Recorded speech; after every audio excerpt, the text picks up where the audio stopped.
मैं अभी खैनुरी ग्राम में हूँ जो दसोली क्षेत्र के जिला चमोली में है। यहाँ पर दो बहनें हैं, इनका एक भाई है। ये पूर्ण रूप से मातृ और पितृ विहीन है और ये उनका घर है जहाँ पर ये खाना बनता है, ये इनका बिस्तर है, ये बस्ता है और ये सारी व्यवस्थाएं उनकी। हम उन्हीं से पूछ लेते हैं आखिर क्या हुआ था, कब माँ गुजरी, पिताजी कब गुजरे, उसके बाद की दिनचर्या आपकी कैसी चल रही है। संजना बता बेटा। मेरा नाम साक्षी है, मैं कक्षा 9 में पढ़ती हूँ। मैं 14 साल की हूँ। ये मेरी दीदी है, उनका नाम संजना है, ये कक्षा 10 में पढ़ते हैं। मेरा एक छोटा भाई है जो अभी 10 साल का है मात्र, और वो कक्षा 4 में पढ़ता है। और मेरी मम्मी खत्म हुए 1-1.5 साल हो गए, उनका कुछ वो नहीं हुआ जिस कारण वो गुजर गई। उसके बाद मेरे पापा बहुत परेशान से हो गए थे, उन्होंने हमारी परवरिश की और उसके बाद 2-3 महीने से वो भी लगातार बीमार थे। उसके बाद उनकी भी मृत्यु हो गई, जो हाल ही में हुई है। अक्टूबर में 14 तारीख उनकी मृत्यु हुई। वो भी श्रीनगर में हॉस्पिटल में उनके साथ मैं जा रखी थी।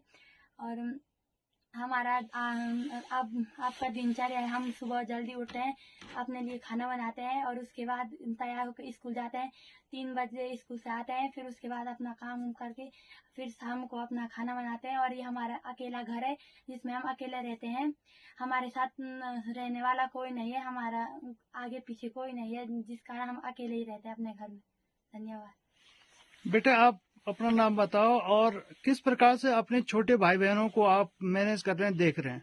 मेरा नाम संजना है, मैं कक्षा 10 में पढ़ती हूँ। मुझे अभी 16 साल है और मेरे 2 भाई बहन है। एक मेरा भाई 10 साल का, मेरी बहन 14 साल की है। वो दोनों मेरे ही साथ रहते हैं और हम तीनों भाई बहन अकेले रहते हैं।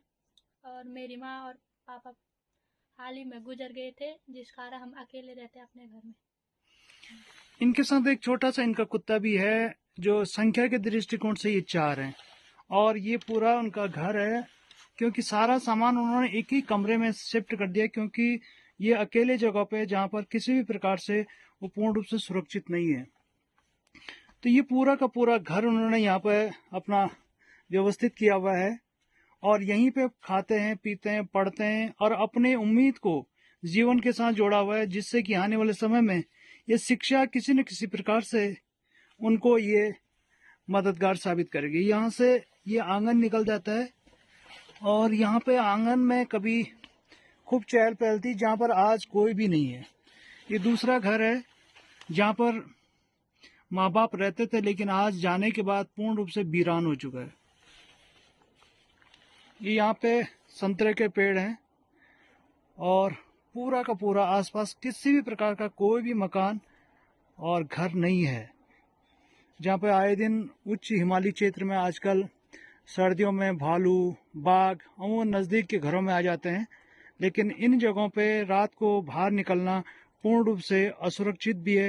लेकिन इन चीज़ों को देखने के लिए धीरे धीरे हमारी विचारधारा भी इन चीज़ों से जुड़नी चाहिए। आखिर हमारा जीवन किस प्रकार से कठिन हो गया है।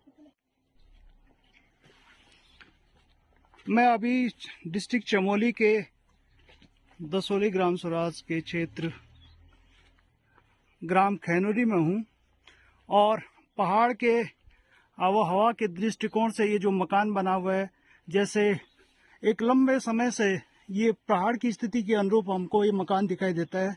आमने सामने जो फलों के बागवानी इस प्रकार के पेड़ दिख रहे हैं, जिसमें संतरे भी काफ़ी मात्रा में हैं। यहाँ पर एक वीरान जगह पर एक परिवार रहता है, जिनकी कहानी हम प्रधान जी से सुनेंगे।